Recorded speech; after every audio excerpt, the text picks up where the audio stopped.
Aitite, zuk ze uste duzu, gaurkoan ez harrapatuko dugu ala ez? Ez dakit ba, Eneko, ez dakit ba. Itsasoa oso zuzena da. Bakoitzari bere zatia ematen dio beti, eta ez besteri.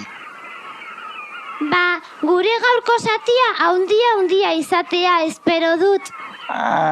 Ikusiko dugu ba. Itsasoa gero eta kutsatuago dago, gero eta tristeago. Tira, ea musarraren bat harrapatzen dugun. Nik balea pare bat harrapatuko dut. Hori da hori, Eneko.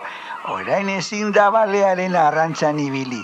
Baina antzinan, orain dela urte eta urte asko, Euskal Herriko arrantzaleek sekulakoak harrapatzen zituzten.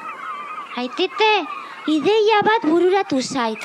Sare handi bat lortu eta egun asko itsasoan zabalik usten baldin badugu, arrain guztiak harrapatuko ditugu, ezta? Hori ez da zuzena, Eneko.